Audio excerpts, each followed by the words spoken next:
Hi guys, welcome back. ఈ రోజు మనం 2021లో రిలీజ్ అయిన ఓల్డ్ అనే ఒక సూపర్ అయిన హారర్ థ్రిల్లర్ మూవీ ఎక్స్ప్లెనేషన్ ని చూడబోతున్నాం. ఈ మూవీలో కొంతమంది ఒక బీచ్ కి వెళ్తారు.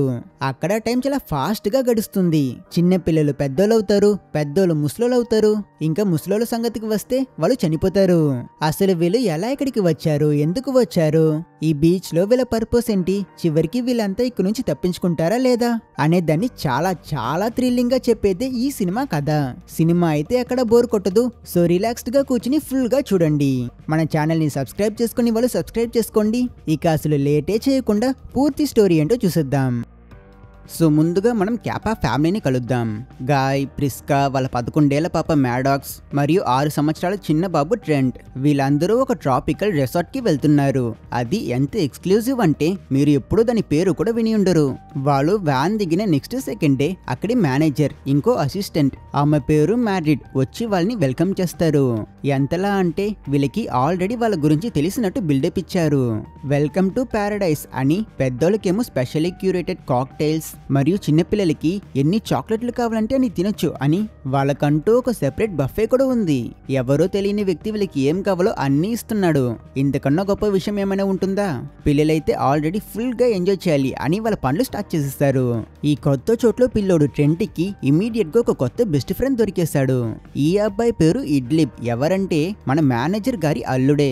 అక్క మ్యాడాక్స్ అలా రిలాక్స్ అవుతూ ఉంటే తమ్ముడు ట్రెంట్ ఇడ్లిబ్ తో పాటు అతని యూనిక్ హాబీని స్టార్ట్ చేస్తాడు. రిసార్ట్ అంతా తిరుగుతూ దొరికిన ప్రతి అడల్ట్ ని ఇంట్రోగేట్ చేయడమే అతని హాబీ. మీ పేరేంటి, మీరేం చేస్తున్నారు అని ఒకటే క్వశ్చన్లు అడుగుతున్నాడు. ఫ్యూచర్ లో హెచ్ఆర్ డిపార్ట్మెంట్ కి ఇప్పుడే రెడీ అవుతున్నాడు వీడు. ట్రెంట్ ఇడ్లిబ్ తో మాట్లాడుతున్నప్పుడు అతనికి ఫ్రెండ్సే లేరు అని తెలుసుకుంటాడు. కాబట్టి అతను, నువ్వెందుకు బాధపడుతున్నావు, అదే నేనున్నాను కదా, నిన్ని ఫ్రెండ్, ఇప్పుడు మాత్రం కాదు ఎప్పుడైనా అని అంటాడు. ఈ మాట విని ఇడ్లిబ్ కూడా చాలా హ్యాపీగా ఫీల్ అవుతాడు. అంత పర్ఫెక్ట్ గా ఉంది, మేనేజర్ చెప్పింది నిజమేనేమో, ఈ ప్లేస్ ఒక ప్యారడైస్, కానీ ఇది అంత పర్ఫెక్ట్ ఏం కాదు. ఆ రోజు రాత్రి ఈ హ్యాపీ ఫ్యామిలీ బిల్డప్ అంతా బద్దలైపోయింది. గాయ్ ఇంకా ప్రిస్కా గొడవ స్టార్ట్ చేశారు. అసలు నిజం ఏంటంటే ఇది వీళ్ళు ఫుల్ జాలీగా వచ్చిన వెకేషన్ కాదు. ఈ హస్బెండ్ అండ్ వైఫ్ ఇద్దరు డివోర్స్ తీసుకుని విడిపోతున్నారంట. అందుకే పిల్లల కోసం వాళ్ళతో పాటు లాస్ట్ గా ఒక ఫ్యామిలీ ట్రిప్ కి వచ్చారు. క్లాసిక్ సినిమా డైలాగ్ లాగే ఉంది కదా. అట్లీస్ట్ వీళ్ళు వీళ్ళ పిల్లల కోసం ఆలోచిస్తున్నారని సంతోషపడ్డామా, లేదంటే వాళ్ళిద్దరూ పక్క రూమ్ లోనే ఉండి ఈ మొత్తం కాన్వర్సేషన్ వింటున్నారు అని బాధపడ్డమో తెలియట్లేదు. గాయకి ఈ డైవర్స్ లో ఇంట్రెస్ట్ లేదు. అతను తన భార్య ప్రిస్కా దగ్గర లాస్ట్ హోప్ తో ఒక డైలాగ్ వేస్తాడు. ప్రిస్కాకి రీసెంట్ గా కడుపులో ఒక ట్యూమర్ ఉంది అని తెలిసింది. కాబట్టి అతను, హే నీకు బాలేదు కదా, మనం ఇలాంటి సమయంలో విడిపోవడం అవసరమా అని అడుగుతాడు. మనోడు అతని గుండెలో ఉన్న కాస్త ధైర్యంతో ఈ ప్రశ్న అడిగేశాడు. కానీ ప్రిస్కా అస్సలు రియాక్షన్ లేకుండా, నా గురించి నేను చూసుకుంటా, అది రిలవెంట్ కాదు అని కూల్ గా నో చెప్పిస్తుంది. ట్రెంట్ కి ఇడ్లీస్ ఒక పేపర్ లో ఒక మెసేజ్ ఇచ్చుంటాడు. ఆ మెసేజ్ లో కొన్ని సింబల్స్ ఉంటాయి. వాటిని డీకోడ్ చేసి చూస్తే ఇడ్లిబ్ ట్రెంట్ ని తెల్లవారి ఐస్ క్రీమ్ తినడానికి రమ్మనుంటాడు. కట్ చేస్తే నెక్స్ట్ రోజు మార్నింగ్ బ్రేక్ఫాస్ట్ లో గాయ్ ఇంకా ప్రిస్కా ఆ టెన్షన్ మొత్తం దాచేశారు. అప్పుడే మళ్ళీ ఆ ఫ్రెండ్లీ అయిన మేనేజర్ వెళ్ళిపోతూ వీళ్ళ దగ్గర ఆగాడు. విషయం ఏంటంటే వీళ్ళ కోసమే ఒక స్పెషల్ ఆఫర్ ఉందంట. ఒక ప్రైవేట్ బీచ్. ఆ బీచ్ చాలా అందంగా ఉంటుంది. మీరు ఇప్పటి వరకు చూడని మినరల్స్, పెద్ద పెద్ద రాక్స్ అని, మీ జీవితంలో ఇది ఒక మంచి ఎక్స్పీరియన్స్ గా ఉంటుంది. ఇలాంటి ఒక ఆఫర్ ని మిస్ చేయకండి అని అతను చెప్పాడు. ఇతని ఈ మాటలకి అస్సలు డౌటే రావట్లేదు కదా. ఈ ఫ్యామిలీ అయితే డీల్ అక్సెప్ట్ చేసుకున్నారు. వీళ్ళ ఈ పీస్ఫుల్ అయిన బ్రేక్ఫాస్ట్ సీన్ కి ఒక చిన్న ఇంటరప్షన్. ప్యాట్రిషియా అనే ఒక లేడీ బఫెట్ పక్కన సీజర్ వచ్చి పడిపోయింది. ఆమె ఊపిరి పీల్చుకోలేకపోతుంది. కానీ లక్ ఏంటంటే ఆమె హస్బెండ్, అతని పేరు జెర్రిన్, అతను ఒక నర్స్, ఇంకా చార్లెస్ అనే ఒక సర్జన్ కూడా అక్కడే ఉన్నారు. ఇది రెసార్టో లేకపోతే హాస్పిటల్లో తెలియట్లేదు. ఏదేమైనా మొత్తానికి వీళ్ళిద్దరూ కలిసి ఆ లేడీని సేవ్ చేసేస్తారు. మెడికల్ డ్రామా అయిపోయింది. తరువాత గాయ్, ప్రిస్కా మరియు వాళ్ళ పిల్లలు వాళ్ళ ఎక్స్క్లూజివ్ బీచ్ ట్రిప్ కోసం రెడీ అయి వ్యానుకుతారు. లోపల చూస్తే మేనేజర్ వీళ్ళ కోసమే అని చెప్పాడు కదా, కానీ అది అంత ఎక్స్క్లూజివ్ ఏం కాదు. ఎందుకంటే ఈ ట్రిప్ లో వీళ్ళతో పాటు ఆ సర్జన్ చార్లెస్, తన వైఫ్ క్రిస్టల్ మరియు వాళ్ళ పాప కారా, ఇంకా వాళ్ళ అమ్మ ఆగ్నెస్ కూడా జాయిన్ అయి ఉన్నారు. సో ఈ ఫ్యామిలీలో కూడా 4 ఉన్నారు. వ్యాన్ కాదు, ఇది ఒక పార్టీ బస్ లాగా తయారైంది. ఆ సమయంలో ట్రెంట్ ఇడ్లిబ్ తన కోసం ఒక ఆఖరి మెసేజ్ ఇచ్చున్నాడు అనే విషయాన్ని నోట్ చేస్తాడు. బండి కదులుతుంది. డ్రైవర్ ఏమో పక్కా కిడ్నాపర్ లాగా వీళ్ళని ఎవ్వరూ లేని ఒక సెక్లూడెడ్ ఏరియాకి తీసుకువెళ్లి దింపేశాడు. వీలైతే ఒక డే ట్రిప్ కి ఇక్కడికి వచ్చారు, కానీ ఆ డ్రైవర్ ఒక చిన్న ఆర్మీకే సరిపోయినంత ఫుడ్ ని వీళ్ళ చేతిలో పెట్టాడు. ఆ డైరెక్షన్ లో వెళ్ళండి, మళ్ళీ 5 గంటలకి వస్తా అని చెప్పి వాడు బండి తీసుకుని వెళ్ళిపోయాడు. అంతా నార్మల్ గానే ఉంది. చూడండి, ఈ 2 ఫ్యామిలీస్ లో ఒక్కరికి కూడా డేంజర్ అని అనిపించలేదు. లిటరలీ వీళ్ళు అడవిలో జాగ్రత్తగా నడుస్తూ కొండల మధ్య నుంచి అంతా వెళ్ళి ఆ బీచ్ ని చేరుకుని చూస్తే అమ్మో, ఆ సీన్ అంత స్టన్నింగ్ గా ఉంటుంది. ఎవ్వరూ లేని చాలా అందమైన బీచ్ అది. చుట్టూ పెద్ద పెద్ద గోడలు లాంటి రాళ్ళు, చెట్లు. ఇది ఒక హిడెన్ ట్రెషర్, ఆల్మోస్ట్ హిడెన్, ఎందుకంటే అక్కడ ఆల్రెడీ ఒకడు ఉన్నాడు. చార్లెస్ మన సర్జన్ గారు ఇమీడియట్ గా చాలా వియర్డ్ గా ఫీల్ అయ్యాడు. ఎవడ్రా వీడు చాలా క్రీపీగా మనల్ని చూస్తున్నాడు అని అతను తన ఫ్యామిలీని తీసుకుని దూరంగా క్యాంప్ వేశాడు. కానీ 11 ఏళ్ల అమ్మాయి మ్యాడక్స్ కి మ్యాటర్ అర్థమైంది. తను ఆ స్ట్రేంజర్ ని గుర్తుపట్టింది. అతని పేరు మిడ్ సైజ్డ్ సీడన్. ఏదో కారు పేరులా ఉందిగా. యాక్చువల్లీ ఇతను ఒక ఫేమస్ అయిన ర్యాపర్ అండ్ వాడి ర్యాపర్ పేరు ఇదే. కానీ ఇప్పుడేమో పిల్లల్ని ఎత్తుకుపోయే సైకోలా కనిపిస్తున్నాడు. పిల్లలు ట్రెంట్, మ్యాడాక్స్ మరియు సర్జన్ కూతురు కారా. వీళ్ళ ముగ్గురు అక్కడ పరిగెట్టి వీళ్ళ దగ్గరున్న బొమ్మలతోనూ మరియు నీటిలో ఆడుకుంటారు. ట్రెంట్ తన సొంత అడ్వెంచర్ లో అక్కడ ఇసుకలో తవ్వుతుంటే అతనికి ఏం దొరికిందో తెలుసా? కొన్ని పాత తుప్పు పట్టిన హోటల్ బ్రాండెడ్ ఐటమ్స్. అందులో ఒక కత్తి కూడా ఉంది. బీచ్ లో ఆడుకునే వస్తువులా ఇవి లేదుగా. కానీ వీళ్ళు అవేవి పట్టించుకోరు. మళ్ళీ వీళ్ళ ఆట స్టార్ట్ చేస్తారు. బట్ ఈసారి హైడ్ అండ్ సీక్ గేమ్ చాలా సీరియస్ అయిపోయింది. ట్రెంట్ వాటర్ లోకి వెళ్లి అలా దాక్కోవడం కోసం కొన్ని రాళ్ల వెనక వెళ్ళినప్పుడు ఒక శవం వడి వెనకాలే వచ్చింది. అది చూసి అతను భయపడి అరుస్తాడు. వీళ్ళ ప్యారడైస్ అంతా అక్కడే ఎండ్ అయిపోయింది. గాయ్ మరియు చార్లెస్ వెంటనే ఆ బాడీని ఒడ్డుకు తీసుకువస్తారు. వాళ్ళు ఆ బాడీని చూస్తూ ఉండగా ఆ ర్యాపర్ వాళ్ళ దగ్గరికి వచ్చి ఈ అమ్మాయి నా పార్ట్నర్ అని చెప్తాడు. వాడి ముక్కులో నుంచి రక్తం వస్తుంటే వాడు ఆ అమ్మాయి స్విమ్మింగ్ చేయడానికి వెళ్ళింది, తర్వాత తనకేమైందో నాకు తెలియదు అంటాడు. చార్లెస్ తను ఒక సర్జన్ అనే విషయం మర్చిపోయి ఒక డిటెక్టివ్ లా ఆలోచిస్తాడు. వెంటనే అతను ఆ ర్యాపర్ ని అక్యూజ్ చేశాడు. నీటిలో డెడ్ బాడీ, నీకు నోస్ బ్లీడ్, పక్కా మీరిద్దరూ ఫైట్ చేసుకున్నారు. ఆ అమ్మాయి స్విమ్మింగ్ చేసి చనిపోయిందా? నువ్వే తనని చంపేసి తన బాడీని నీటిలో పడేసుంటావు అని అంటాడు. ఇక్కడ సీన్ ఇంత సీరియస్ గా వెళ్తూ ఉంటే ఇదే సమయంలో ఇంకో 2 విషయాలు జరుగుతాయి. ముందుగా చార్లెస్ వాళ్ళ అమ్మ, ఆ ముసలమ్మ ఆగ్నెస్, ఆమె తన గుండెల్లో ఏదో తేడా కొడుతుంది అంటుంది. ఇంకా రెండోది మన 6 సంవత్సరాల ట్రెంట్ ఏడవడం స్టార్ట్ చేస్తాడు. వాడి స్విమ్మింగ్ సూట్ చాలా టైట్ గా ఉందంట. అరే ట్రెంట్, ఇక్కడ సీన్ ఎంత ఘోరంగా ఉందో చూడరా. డెడ్ బాడీ పెట్టుకుని డిస్కస్ చేస్తున్నారు. వీళ్ళు హెల్ప్ కోసం ఫోన్ చేయడానికి కూడా ట్రై చేస్తుంటారు. కానీ యాజ్ యూజువల్ ఇలాంటి చోట్ల సిగ్నల్ దొరకదుగా. అండ్ సరిగ్గా అప్పుడే ఈ చోటికి ఫైనల్ గెస్ట్లు వచ్చారు. ప్యాట్రిషియా బ్రేక్ఫాస్ట్ లో సీజర్ వచ్చింది కదా ఆవిడ, మరియు ఆమె nurse husband Zarine. So party మరింత పెద్దదయ్యింది. కానీ వీళ్ళకైతే ఇక్కడ ఎంజాయ్ చేయడానికి టైమే లేదు. జారిన్ ఈ డెడ్ బాడీ మరియు ఆ ర్యాపర్ ఈ సిచ్యువేషన్ తెలుసుకుని అతను హెల్ప్ పిలుద్దాం అని డిసైడ్ అయ్యాడు. వీళ్ళు ఏ దారి నుంచి అయితే ఇక్కడికి వచ్చారో అదే దారి ద్వారా జారిన్ రిటర్న్ వెళ్తున్నప్పుడు ఆ చిన్న గ్యాప్ లో అతని గట్టిగా ప్రెషర్ ని ఫీల్ చేస్తాడు. దెబ్బకి అతను అన్కాన్షియస్ అయి అలా మ్యాజికలీ బీచ్ కి టెలిపోర్ట్ అయిపోతాడు.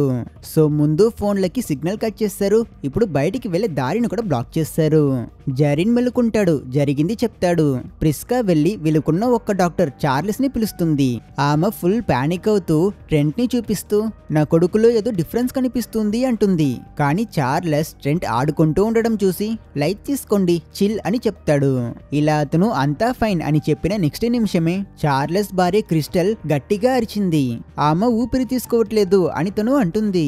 ఏంటని చూస్తే చార్లెస్ వాళ్ళ అమ్మ, ఆ ముసలమ్మ అస్సలు కదలట్లేదు. చార్లెస్ ఆమెకి స్ట్రోక్ వచ్చింది గల అనుకుని వెంటనే సిపిఆర్ చేసి ఆమెని బ్రతికించడానికి చాలా ట్రై చేస్తాడు. కానీ ఎలాంటి యూస్ లేదు, ఆమె చనిపోయింది. అతను అలా కూర్చునిపోతాడు. అతని అనుమానం ఏంటంటే ఆ డెడ్ బాడీని చూసిన షాక్ వల్ల ఆమెకి హార్ట్ అటాక్ వచ్చింది. వీళ్ళు ఈ బీచ్ కి జస్ట్ పిక్నిక్ కి వచ్చారు. కానీ ఇప్పుడు ఒకటికి 2 శవాలున్నాయి. పెద్దవాళ్ళు ఈ సిచ్యువేషన్ తో ఎలా డీల్ చేయాలో అని ఆలోచిస్తూ ఉంటే జెరిన్ మరియు పెట్రిషియా పిల్లల్ని డిస్ట్రాక్ట్ చేద్దామని ట్రై చేస్తున్నారు. వాళ్ళు ట్రెంట్ తో మాట్లాడుతూ సో నీకు 11 ఏళ్ళు ఉంటుంది కదా అని గెస్ చేస్తారు. కానీ ట్రెంట్ బాగా ఇరిటేట్ అయి నేను 6 ఏళ్ల పిల్లాడిని అని చెప్తాడు. అయినా వాడు ఇప్పుడు అలా కనిపించట్లేదు. అతని వాయిస్ కూడా చేంజ్ అయిపోయింది. ఆ కపుల్స్ ఇద్దరు అలా కన్ఫ్యూజ్ అవుతూ ఉంటే సరిగ్గా అప్పుడే అక్కడికి ప్రిస్కా వస్తుంది. అప్పుడు చూడాల్సింది తను చూసింది తన పిల్లల్ని. ఎవడైతే నేను 6 అని చెప్పాడో వాడిప్పుడు 6 లాగా లేదు, ఒక టీనేజర్ లా ఉన్నాడు. ఇంకా 11 ఏళ్ల మ్యాడాక్స్ కూడా బాగా పెద్దయినట్టు కనిపిస్తుంది. ఇద్దరు పిల్లలు 1 గంటలో ప్యూబర్టీకి వచ్చేసారు. ఇక పానిక్ స్టార్ట్. ఆ ర్యాపర్ ఉన్నాడు కదా, అతను ఇక ఈ చోట్లో ఉండలేక నేను వెళ్ళిపోతా అని డిసైడ్ అయ్యి పరిగెడుతూ అక్కడి నుంచి తప్పించుకోవడానికి ప్రయత్నిస్తాడు. కానీ చార్లెస్ హంతకుడిని అంత ఈజీగా వదిలే మూడ్లో లేడు. అతను వాడి వెనకే పరిగెట్టి అతన్ని పట్టుకోవడానికి ప్రయత్నిస్తాడు. ఇంకేం జరుగుతుంది, వీళ్ళిద్దరూ కూడా ఆ గ్యాప్ లోకి వెళ్ళాక ప్రెషర్ వల్ల అన్కాన్షియస్ అయి మళ్ళీ బీచ్ లో మెలుకుంటారు. ఇద్దరికి ఒకటే తలనొప్పి, ఎవరో వీళ్ళని బాధేసినట్టు మరి వీళ్ళకి ఒళ్ళు నొప్పి వేస్తుంది. ప్రిస్కా మనం ఇక్కడ నుంచి వెళ్ళిపోవాలి, ఈ ప్లేస్ మనకి మన పిల్లలకి సేఫ్ కాదు అంటుంది. సో పెద్దవాళ్ళందరూ కలిసి ఒక పెద్ద ప్లాన్ వేస్తారు. ఆ ప్లాన్ ఏంటో కాదు, అందరం ఒకరి చేయొకరం పట్టుకుని గట్టిగా వెళ్దాం అని నిర్ణయించుకున్నారు. కానీ వీళ్ళ ఈ ప్రయత్నం కూడా ఫలించదు. అందరూ ఒక్కసారిగా టెలిపోర్ట్ అయి మళ్ళీ సేమ్ ప్లేస్ లో లేచారు. ఈ బీచ్ వీళ్ళకి ఇస్తున్న మెసేజ్ చాలా క్లియర్ గా ఉంది, మీ వల్ల కాదు బాబు, మీరు వెళ్ళలేరు. వీళ్ళందరూ ఇక్కడ పక్కాగా ట్రాప్ అయిపోయారు. ప్రిస్కా ఎస్కేప్ మీద హోప్స్ వదిలేసి పిల్లల మీద ఫోకస్ చేస్తుంది. వీళ్ళ పిల్లలు మాత్రం కాదు, ఆ డాక్టర్ గారి కూతురు కారా కూడా చాలా ఫాస్ట్ గా పెరుగుతుంది. చార్లెస్ కి ఇప్పుడు ఏం చేయాలో తెలియట్లేదు. వైర్లన్నీ తెగిపోయినట్టు అతను అలా ఫ్రీజ్ అయి ఉంటాడు. అతను దేని గురించో చాలా డీప్ గా ఆలోచిస్తున్నాడు. సడన్ గా ఏమనుకున్నాడో కానీ అతని పాకెట్ నుంచి ఒక చిన్న నైఫ్ తీసి మెల్లగా వెళ్లి ఆ ర్యాపర్ మొహాన్ని సల్లగా గీచేస్తాడు. చుట్టూన్న వాళ్ళందరూ షాక్, సర్జన్ ఏంటి సైకో పనులు చేస్తున్నాడు, ఏమైంది అని అడిగితే అతను ఐఎమ్ సారీ, నన్ను వాడు చంపేస్తాడనుకున్నా, అందుకే భయంలో వాడిని పొడిచా అంటాడు. లిటరలీ అందరూ ఏం మాట్లాడుతున్నావురా అన్నట్టు చూస్తారు. టైం వేస్ట్ చేయకుండా నర్సు జారీనున్నాడు కదా, అతను ఇంజూర్ అయిన ఆ ర్యాపర్ కి ఏమైందో చెక్ చేస్తాడు. అండ్ ఇక్కడే ఒక సర్ప్రైజ్, అక్కడ ఏం లేదు. ఆ గాయం వీళ్ళ కళ్ళ ముందే కొన్ని సెకండ్లలో అలా హీల్ అయిపోతుంది. మొత్తం మాయమైపోయింది, జస్ట్ ఒక స్కార్ తప్ప. సో వీళ్ళ అనుమానం అంతా క్లియర్ అయిపోయింది. ఈ బీచ్ వీళ్ళకి ఒక ప్రిజన్ మాత్రం కాదు, ఇది ఫాస్ట్ ఫార్వర్డ్ లో స్టక్ అయ్యింది. టైం చాలా ఫాస్ట్ గా రన్ అవుతుంది. ఈ చోట్లో వియడెస్ట్ ఈ మ్యాజికలీ హీలింగ్ గాయం మాత్రమే కాదు, సర్జన్ ఫ్యామిలీలో ఒక డాగ్ కూడా ఉంది, దాని పేరు గుడ్ సర్వ్. కొన్ని నిమిషాల ముందు అది అరిచింది, కానీ ఇప్పుడు జస్ట్ పడి చనిపోయింది. అఫ్ కోర్స్ కుక్కలు మనుషుల్లా చాలా సంవత్సరాలు బ్రతకవు కదా. ఇలాంటి ఒక బాధాకరం మరియు భయంకరమైన మూమెంట్ లో ఆ ర్యాపర్ మిగతా వాళ్ళతో షేర్ చేస్తాడు, తనకి ఒక rare type of blood clotting disorder ఉందంట. అతను అందుకే నాకు ముక్కు నుంచి రక్తం వచ్చింది, నేను ఆ అమ్మాయిని చంపలేదు అంటాడు. ఇక్కడ పీపుల్ అందరూ చాలా భయపడ్డం చూసిన పెట్రిషియా, తను ఒక సైకాలజిస్ట్, తను వాళ్ళందరికీ అక్కడే గ్రూప్ థెరపీ స్టార్ట్ చేసింది. వాళ్ళందరినీ తను రిలాక్స్ చేయడానికి ప్రయత్నిస్తూ ఉంటే సడన్ గా ప్రిస్కా అలా అన్కాన్షియస్ అయి పడిపోతుంది. ఏమైంది అని మిగతా వాళ్ళు అడిగితే గాయ్ పానిక్ లో ఆమెకి కడుపులో ట్యూమర్ ఉంది అని చెప్తాడు. టైం ఫాస్ట్ గా వెళ్లడం వల్ల ఆమె ట్యూమర్ కూడా పెద్దదైపోయింది. ముందు జరీన్ చెక్ చేసి ఇది గోల్ఫ్ బాల్ సైజ్ లో ఉంది అంటాడు. తర్వాత చార్లెస్ జరీన్ ని పక్కకి నెట్టి నన్ను చూడు నువ్వు అని చెక్ చేసి ఈ సర్జన్ ఇది అంతకన్నా పెద్దదిగా ఉంది అంటాడు. మేబీ వీళ్ళు మాట్లాడుతుండగా పెరుగుతుందేమో. ఇది వీళ్ళకి చాలా బ్యాడ్ న్యూస్. చార్లెస్ ఒకే ఒక సొల్యూషన్ చెప్పాడు, అది ఆమెని చంపేస్తుంది. కాబట్టి మనం అయినంత త్వరగా ఆ ట్యూమర్ ని కట్ చేసి ఇప్పుడే బయటికి తీసేవాలి. వేరే ఆప్షన్ లేక ఆమె భర్త గాయ కూడా ఒప్పుకుని తలూపుతాడు. ముందు వీళ్ళంతా ప్రిస్కాని బీచ్ టవల్ మీద పడుకోబెట్టారు. చార్లెస్ తన దగ్గరున్న చిన్న కత్తి దాన్ని పట్టుకొని కట్ చేయబోయే ముందు ఎక్కడో చూస్తూ, మీకు తెలుసా జాక్ నికోల్సన్ మరియు మార్లన్ బ్రాండో ఇద్దరూ కలిసి ఒక సినిమా చేశారు, చాలా బాగుంటుంది అంటాడు. మిగతా వాళ్ళు ఇదేనారా నీ ప్రయారిటీ ఇప్పుడు అని అడుగుతారు. డాక్టర్ విసుక్కుంటాడు. అప్పుడే మనకి తెలుస్తుంది ఈ డాక్టర్ కి కొంచెం కొంచెంగా మెంటల్ బ్యాలెన్స్ పోతుంది. అతనికి మైండ్ లో ఏదో ఒక ప్రాబ్లం ఉంది, అతని కండిషన్ ఇప్పుడు వర్స్ అవుతుంది. అయినా కూడా అతను ఆపరేషన్ చేస్తాడు. అతను ఫస్ట్ కట్ చేస్తే 5 సెకండ్లలో ఆ స్కిన్ మళ్ళీ సీల్ అయిపోతుంది. వామ్మో, వీళ్ళు అనుకున్న దానికన్నా ఈ ప్రాబ్లం చాలా పెద్దది. జరీన్ వెంటనే మళ్ళీ కట్ చేయి, ఈసారి మనం ఆ హోల్ ని సర్జరీ అయ్యేంత వరకు ఓపెన్ లో పట్టుకుందామంటాడు. ఇంకేంటి సీన్ చాలా ఘోరం. చార్లెస్ మళ్ళీ కట్ చేస్తాడు. ఈసారి గాయ్ జరీన్ వాళ్ళ ఇసుక చేతుల్ని డైరెక్ట్ గా ఆపరేషన్ లో పెట్టి ప్రిస్కా స్కిన్ క్లోజ్ అవ్వకుండా లాగి పట్టుకున్నారు. చార్లెస్ ఇక్కడ మూవీస్ గురించి మాట్లాడుతుంటే జరీన్ ఈ పిచ్చి డాక్టర్ కి లెఫ్ట్ రైట్ అని డైరెక్షన్స్ ఇస్తుంటాడు. ఎలాగోలా చివరికి వీళ్ళు ఫుట్బాల్ సైజ్ లో ఒక పెద్ద ట్యూమర్ ని బయటికి తీస్తారు. Operation success. వాళ్ళు చేతుల్ని తీసిన వెంటనే ఆ కట్ మళ్ళీ జిప్ లాగా క్లోజ్ అయిపోయింది. నెక్స్ట్ సెకండ్ ప్రిస్కా కళ్ళు తెరిచింది. చుట్టూ చూస్తూ తను తన భర్త దగ్గర నాకిప్పుడు చాలా బెటర్ గా ఉంది అంటుంది. ఇంత జరిగిన తర్వాత ఆ ర్యాపర్ ఈ ట్రామా సరిపోదు అన్నట్టు అతను వెళ్ళి తన కంపానియన్, అదే ఫస్ట్ చనిపోయింది కదా ఒక అమ్మాయి, ఆ అమ్మ బాడీని చెక్ చేద్దాం అని వెళ్తాడు. వాడు వెళ్ళాడు, గట్టిగా అరిచాడు. ఎందుకంటే ఆ బాడీ ఇప్పుడు బాడీ కాదు, అది ఒక స్కెలిటన్, అస్థి పంజరం. ప్రిస్కా మ్యూజియంలో పనిచేసింది. సో ఆమె ఈ విషయాల్లో ఒక ఎక్స్పర్ట్. తను ఈ బాడీని చెక్ చేసి ఒక బాడీ ఇంతలా డీకంపోజ్ అవ్వడానికి కనీసం 7 సంవత్సరాలు పడుతుంది అని తను చెప్తుంది. 7 సంవత్సరాల అని అందరూ షాక్ అవుతారు. టైం ఇక్కడ అంత ఫాస్ట్ గా వెళ్తుందా అని ఒకటే భయపడతారు. ప్రిస్కా అది మాత్రం చెప్పలేదు. తను క్యాల్కులేట్ చేసి ఈ బీచ్ లో మనం స్పెండ్ చేసే ప్రతి 30 నిమిషాలు 1 సంవత్సరానికి ఈక్వల్ అని చెప్తుంది. అప్పుడే వాళ్ళకి టోటల్ కాన్సెప్ట్ అర్థమవుతుంది. పిల్లలు ఈ ప్లేస్ కి వచ్చినప్పటి నుంచి వాక్యూమ్ క్లీనర్స్ లాగా ఫుడ్ అంతా తింటున్నారు. వాళ్ళకి ఆకలి కాదు. వాళ్ళకి ఒక గంటలో 2 సంవత్సరాలకి కావాల్సిన మాస్ పెంచుకోవడానికి ఫ్యూయల్ కావాలి. ఇంకా పెద్దోళ్ళ సంగతికి వస్తే వాళ్ళు జస్ట్ ముసలోళ్ళైపోతారు కొంచెం స్పీడ్ గా. జెరిన్ కి అంతా అర్థమైపోయింది. అతను ఈ బీచ్ చుట్టూ ఉన్న పెద్ద పెద్ద రాళ్ల వల్ల ఇలా అంతా జరుగుతుంది అంటాడు. బయటికి వెళ్ళాలంటే బెండ్ అవుతున్న టైం ద్వారా వెళ్ళాలి. అదే మనం ఎక్స్పీరియన్స్ చేసే ఆ ప్రెషర్ చేంజ్. అందువల్లే మనం అన్కాన్షియస్ అయిపోతున్నాం అంటాడు. సో దీనికైతే ఇప్పుడు ఒకటే సొల్యూషన్ ఉంది. వీళ్ళు ప్రెషర్ ని ఫీల్ అవ్వకుండా ఆ గ్యాప్ ద్వారా తప్పించుకోవాలంటే అందుకు వీళ్ళు చాలా స్లోగా నడవాలి. సుమారు 8 నుంచి 10 గంటలు మెల్లగా నడవాలి అంటాడు. కానీ ఇందులో కూడా ఒక ప్రాబ్లం ఉంది. 8 నుంచి 10 గంటలు అనేది ఇక్కడ ప్రాబ్లం. లెక్క చూస్తే వాళ్ళ లైఫ్ లో 20 ఇయర్స్ జస్ట్ నడకలో గడిచిపోతుంది. సో ఏం చేయాలో ఎవ్వరికీ ఏం తెలియట్లేదు. ఆల్రెడీ వీళ్ళు చాలా ప్రాబ్లమ్స్ లో ఉన్నారు. అండ్ అప్పుడే వీళ్ళంతా ఇంకో ప్రాబ్లం ని ఫేస్ చేస్తారు.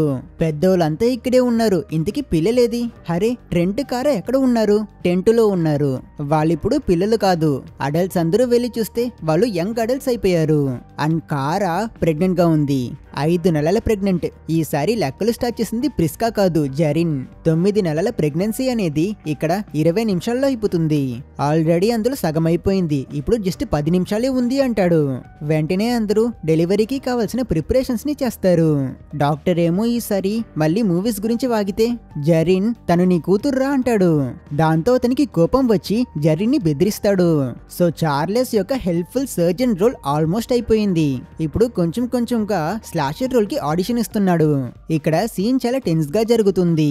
కారా కడుపు టైం లాప్స్ వీడియో లాగా కంటి చూపుల్లో పెరుగుతుంది.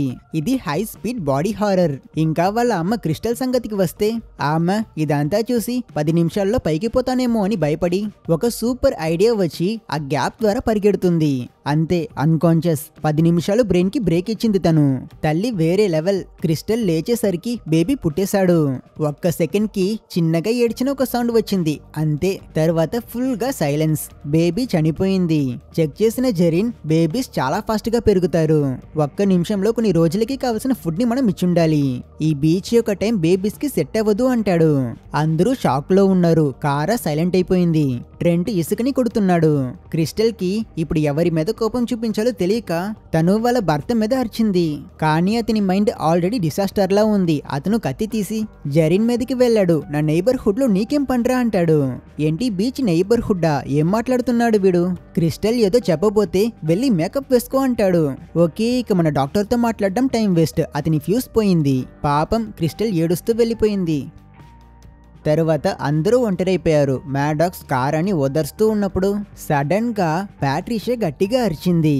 అందరూ వెళ్లి చూస్తే చార్లెస్ ఫుల్ పిచ్చెక్కి అతను ఆ ర్యాపర్ ని తన దగ్గరున్న కత్తితో రిపీటెడ్ గా పొడుస్తున్నాడు. విక్టిమ్ చాయిస్ కి వీడు చాలా వర్స్ట్. ఈ ప్లేస్ లో ఇలాంటి గాయాలు హీల్ అవుతాయి. కానీ ర్యాపర్ కి చాలా రేర్ అయిన బ్లడ్ క్లాట్ అయ్యే డిసార్డర్ ఉండడం వల్ల పాపం అతను వెంటనే చనిపోతాడు. అప్పుడు గాయ్ మరియు జెరిన్ వెళ్లి ఆ సైకో సర్జన్ నుంచి కత్తిని లాక్కుంటారు. బీచ్ లో శవాల సంఖ్య పెరుగుతున్నాయి. ఎలాగో ఇక్కడే ఉంటే ముసలై చనిపోతారు కాబట్టి జెరిన్ ఒక డిసిషన్ తీసుకున్నాడు. ఈ గ్యాప్ కంటే వాటరే బెటర్ అని అతను ఆలోచించి అతని భార్య పెట్రిషియాని కిస్ చేసి సముద్రంలో ఈత కొట్టడం మొదలు పెట్టాడు. ఈ బీచ్ చుట్టూ స్విమ్ చేసి అలా ఒడ్డుని చేరుకోవాలి అనేదే అతని ప్లాన్. అందరూ జెరిన్ ని చూస్తూ ఉండగా గాయ మైండ్ లో ఒక డౌట్ స్టార్ట్ అయ్యింది. చార్లెస్ కి ఏదో మెంటల్ ప్రాబ్లం ఉంది. పెట్రిషియాకి కూడా ప్రాబ్లమ్స్ ఉన్నాయి. ఆమెకి అప్పుడప్పుడు సీజర్స్ వస్తున్నాయి.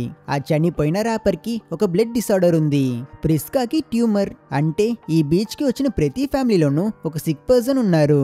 ఈ విషయాన్ని అతను మిగతా వాళ్ళకి కూడా చెప్పినప్పుడు ప్రిస్కా నాకు ఈ రెసార్ట్ గురించి ఫార్మసీ రెసిప్ట్ మీద తెలిసింది అని చెప్తుంది. అందరిది సేమ్ స్టోరీనే, అంటే ఈ రెసార్ట్ వాళ్ళకి వాళ్ళ మెడికల్ హిస్టరీస్ మొత్తం తెలుసు. సో వాళ్ళు పక్కాగా ప్లాన్ చేసుకుని వీళ్ళందరినీ ఈ బీచ్ కి పంపించున్నారు. కానీ ఎందుకోసం అనేది ఇంకా తెలియలేదు. తర్వాత ఇంకో ఫ్యామిలీ డ్రామా స్టార్ట్ అవుతుంది. మ్యాడాక్స్ తను ఇప్పుడు ఒక అడల్ట్. తను వాళ్ళ అమ్మ దగ్గర డైరెక్ట్ గా నువ్వు నాన్నని వదిలేయాలి అనుకుంటున్నావు కదా, ఎందుకు, ఎవడైనా ఉన్నాడా అని అడిగిస్తుంది. ప్రిస్కా ఒప్పుకుంది. కాబట్టి కోపంలో మ్యాడాక్స్ నీటిలోకి దిగింది. ఆ సమయంలో తను అక్కడ జారిన్ బాడీని టచ్ చేసింది. అంటే ప్లాన్ బి స్విమ్మింగ్ కూడా ఫెయిల్ అన్నమాట. ఇతను సముద్రంలో ఒక పాయింట్ ని దాటాక మళ్ళీ అదే ప్రెషర్ ని ఫీల్ అయి అన్కాన్షియస్ అయి నీటిలో మునిగి అక్కడే చనిపోయాడు. పట్రీషియా తన భర్త శవం చూసి చాలా బాధపడి గట్టిగా ఏడుస్తుంది. ట్రెంట్ ఏమో వాళ్ళ బేబీని పాతి పెడుతున్నాడు. కారా ఇదంతా చూసి ఇక చాలు అనుకుని ప్లాన్ సి ని స్టార్ట్ చేసింది. తను ఆ పెద్ద పెద్ద రాళ్ల పర్వతాలు ఉన్నాయి కదా, వాటిపై ఎక్కి ఆ డైరెక్షన్ లో ఇక్కడి నుంచి తప్పించుకోవాలి అని ప్రయత్నం చేసింది. ఫ్యామిలీ అంతా ఆగిపో అని అరుస్తుంటారు. కానీ కారా అవేవి పట్టించుకోకుండా ఎక్కుతూనే ఉంది. తను చాలా కష్టపడి ఆల్మోస్ట్ టాప్ ని చేరుకుంది. కానీ కొంచెం దూరం ఉన్నప్పుడు అక్కడే ఆగిపోయింది. తను కూడా ఆ ప్రెషర్ ని ఫీల్ చేసింది. Next second blackout. కారా అక్కడి నుంచి కింద పడి చనిపోయింది. ప్లాన్ సి రాక్ క్లైంబింగ్ కూడా ఫెయిల్. హోప్ లేదు, ఎస్కేప్ లేదు. ఈ బీచ్ లిస్ట్ లో ఉన్న అందరినీ ఫినిష్ చేస్తుంది. కానీ పెట్రీషియా తన ఓటని ఒప్పుకునేలా లేదు. తను ప్లాన్ 4 ని స్టార్ట్ చేసింది. మనం ఫ్లోటింగ్ ట్రై చేద్దామని స్విమ్మింగ్ పూల్ లో యూస్ చేసే వాటిని తీసుకువస్తుంది. కానీ వాటర్ లోకి వెళ్లే ముందే ఆమె కింద పడింది. ఆమె సీజర్స్ ఇప్పుడు సూపర్ చార్జ్డ్ అయ్యాయి. నాన్ స్టాప్ గా ఒక్కసారే వచ్చేసింది. బాడీ అంతా గట్టిగా షేక్ అవుతూ పాపం తను అక్కడే చనిపోయింది. టైం అవుతూ ఉంటే మెడికల్ కండిషన్ వర్స్ అవుతుంది కదా, అందుకే ఇలా జరిగింది. అందుకని హెల్తీగా ఉన్న వాళ్ళు సేఫ్ అనుకోకండి. గాయము సరిగ్గా కళ్ళు కనిపించడం లేదు అని స్టార్ట్ చేస్తాడు. పాపం అతని కంటి చూపు రియల్ టైంలో కొంచెం కొంచెంగా పోతుంది. క్రిస్టల్ ఇంకా బీచ్ లో తిరుగుతుంది. ఆమెకి కాల్షియం డిఫిషియన్సీ. నార్మల్ గా ఇలాంటి ప్రాబ్లమ్స్ ఉన్న వాళ్ళు ట్రీట్మెంట్ తీసుకుంటారు, కానీ ఇక్కడ ఆ ఛాన్సెస్ లేదు కదా. సో ఫాస్ట్ ఫార్వర్డ్ లో ఆమె బోన్స్ అంతా వీక్ అయి తను స్ట్రైట్ గా నిలబడలేకపోతుంది. విషయం ఏంటో తెలుసా, ఆమె కూతురు కారా చనిపోయిందని కూడా ఆమెకి తెలియదు. హస్బెండ్ తో గొడవ తర్వాత ఆమె దూరం వచ్చేసింది. ఇప్పుడైతే కారా కారా అని చెప్పి తను తిరుగుతుంది. చాలా పాపంగా ఉంది కదా. అందరూ లిటరల్ గా కొలాప్స్ అవుతున్నారు. నైట్ అయ్యింది. మన మెయిన్ ఫ్యామిలీ వాళ్ళు గాయ్, ప్రిస్కా, ట్రెంట్ మరియు మ్యాడాక్స్ ఫైర్ దగ్గర ఉన్నారు. గాయకి కళ్ళు అస్సలు కనిపించట్లేదు. ప్రిస్కాకి చెవులు వినిపించట్లేదు. ఇద్దరు ముసలైపోతున్నారు. చూస్తేనే పాపం అనిపిస్తుంది. వీళ్ళ మధ్య ఉన్న ప్రాబ్లం గురించి మాట్లాడుకుంటారు, సార్ట్ అవుట్ చేసుకుంటారు. ప్రిస్కా గాయకి సారీ చెప్పి నాకు నువ్వు మాత్రమే కావాలి అంటుంది. ఈ లోపు వాళ్ళ పిల్లలిద్దరికి ఆ ప్లేస్ లో ఒక నోట్బుక్ దొరికింది. Magnetism, minerals, rocks time fast గా చేస్తాయి అని అందులో రాసుంటుంది. బేసికల్లీ ఇప్పుడే వాళ్ళకి ఈ ఐలాండ్ యొక్క ఇన్స్ట్రక్షన్ మాన్యువల్ దొరికింది.